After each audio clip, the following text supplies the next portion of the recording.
வணக்கம். சட்டப்பேரவையில் எடப்பாடி பழனிசாமியின் கதை முடிந்தது.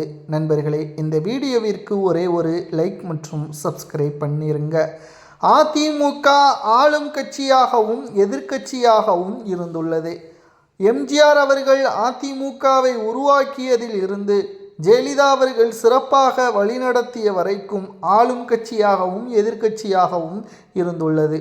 முதல் முறையாக எடப்பாடி பழனிசாமி தலைமையேற்று 11 தேர்தல்களில் தோல்வியடைந்த அதிமுக இன்று 3வது இடத்திற்கு வந்துள்ளது. அது மட்டுமல்ல, சட்டமன்றத்தில் மக்களது பிரச்சனைகளை பேசுவதற்கு கூட எதிர்க்கட்சியாக இல்லாத காரணத்தினால் எடப்பாடி ஓரம் கட்டப்பட்டுள்ளார். அவரது அதிகாரங்கள், அவரது ஒட்டுமொத்தமான பேச்சுக்கள், ஆணவம் அனைத்தும் சட்டசபையிலேயே அவரது கதையை முடிக்கும் விதமாக மாறிவிட்டது. இது யாருடைய சூழ்ச்சி? நிச்சயம் எடப்பாடியுடன் சூழ்ச்சி மட்டும்தான்.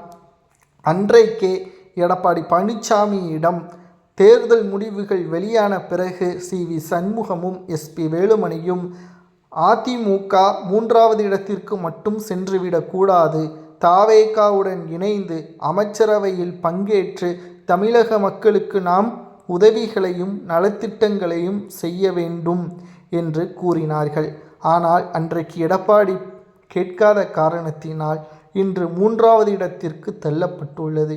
இனி வரக்கூடிய தேர்தல்களிலும் அதிமுகவின் நிலைமை என்ன என்பதும் கேள்விக்குறியாக மாறும். இதற்கெல்லாம் எடப்பாடி பழனிசாமி மட்டும்தான் காரணம். சிட்டிங் எம்எல்ஏக்கள் 6 பேர் ராஜினாமா செய்து தாவேகாவில் இணைந்துவிட்டனர். இன்னும் பல சிட்டிங் எம்எல்ஏக்கள் வேலுமணியின் பின்னாலும் சி.வி. சண்முகத்தின் பின்னாலும் பிரிந்து கிடக்கிறார்கள். அதிமுகவின் வளர்ச்சிக்கு எடப்பாடி தடையாக இருக்கிறார். சட்டப்பேரவையில் மக்களின் குரலாக அதிமுகவின் எம்எல்ஏக்கள் பேசுவதற்கும் எடப்பாடி தடையாக இருக்கிறார் என்ற குற்றச்சாட்டுகளும் சமூக வலைதளங்களில் முன்வைக்கப்பட்டு வருகிறது.